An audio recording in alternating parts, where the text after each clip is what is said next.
with Jesus, the more that we become like Jesus. Looking at the face of each one of you, I don't see Jesus. I see the Blessed Mother. Wow, even much better, huh? Or of course, much better if we see Jesus, no? Saint Paul said that when we receive Christ, we become like Christ. That the words of Christ becomes our words, and the actions of Christ also become our actions. In fact, St. Paul even added that by way of baptism, we are incorporated into Christ and we become adopted children. And because of that, Jesus is our brother. And you are the sisters and brothers of Jesus because we belong to one family. We all come from God in the first place. In our first reading, it mentions about the covenant that God made with the Israelites.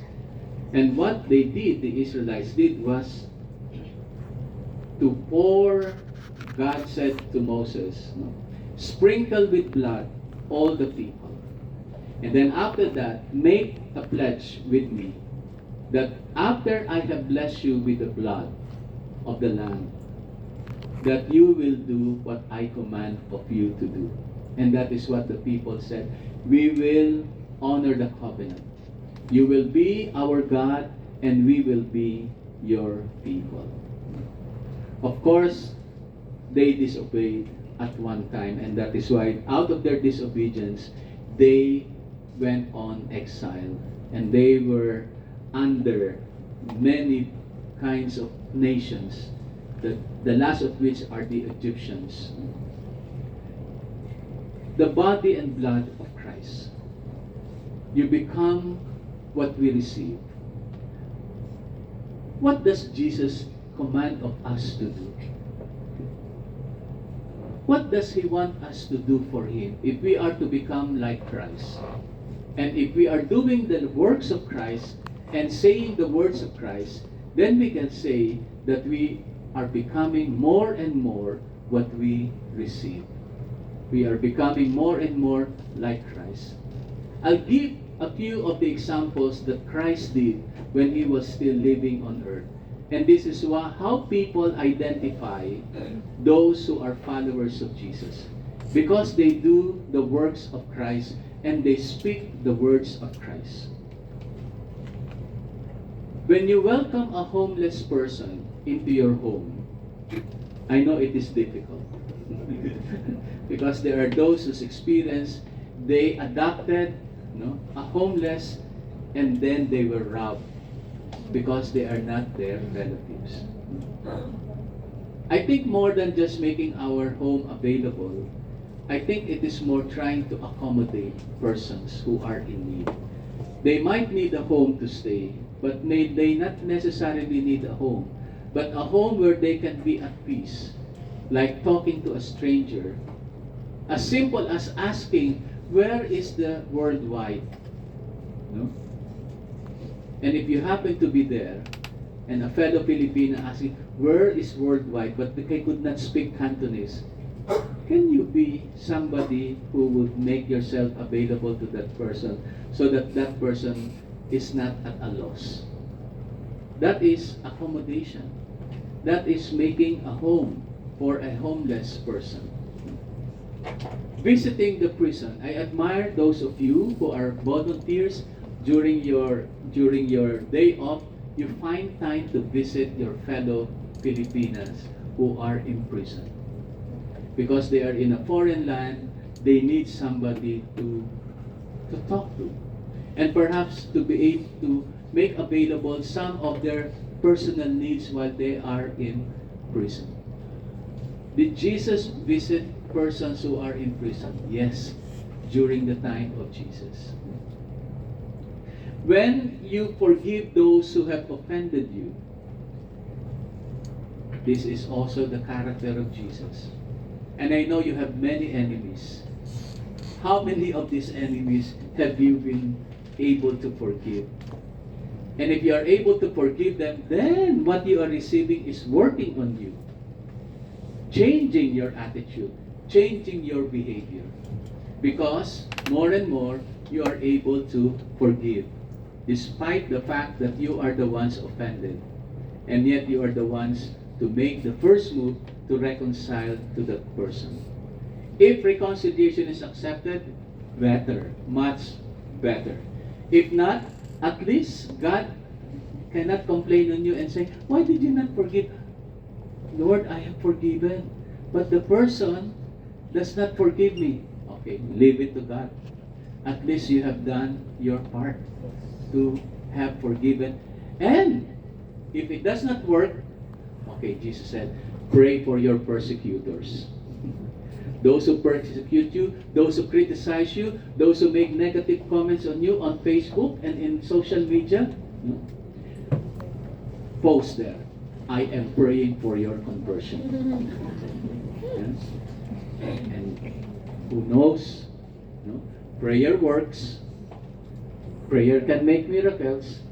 Who knows? That post can convert that person. What else? If a person slaps you on the left, what do you do next? Other cheek also. Okay, please left. Because in the gospel it says left and right. Okay, so to complete the passage, please, you forgot something, slap me also on the right. To complete. No? Are you done? Okay, then I will shoot you now.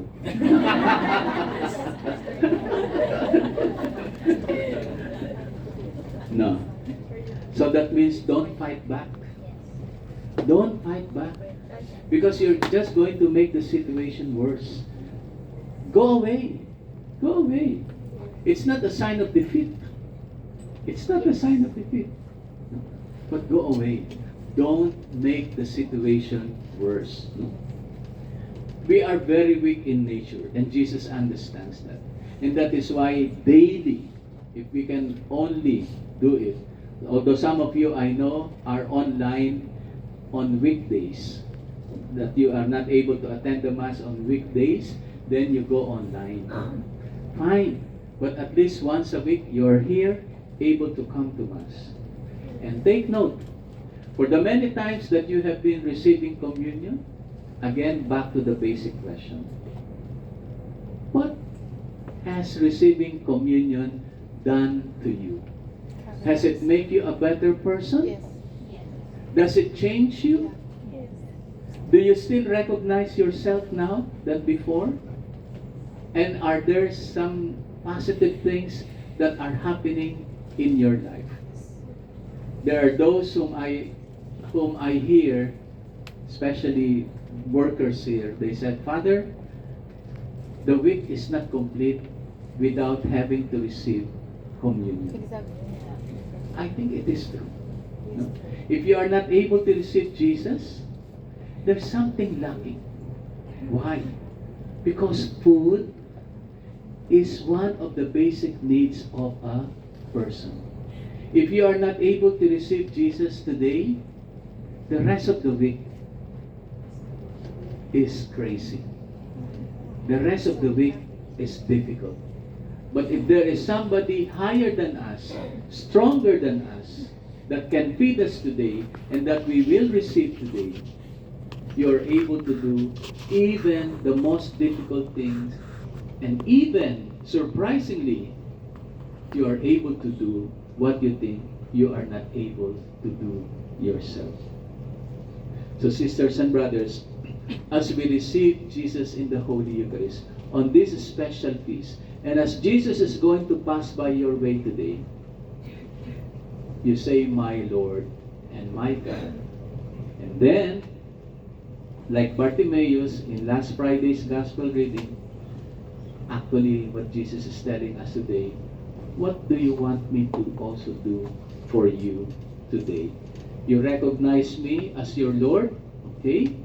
In return, I would like to hear from you, what do you want me to do for you today? the most important one. I'm sure you have a long list. It's one roll of tissue paper, no? But the most important thing that you want Jesus to do for you today. This is my body and this is my blood. Jesus is very much present to us today as we celebrate this Eucharist. Jesus has just spoken through His Word, and now we will then receive Jesus to be with us forever.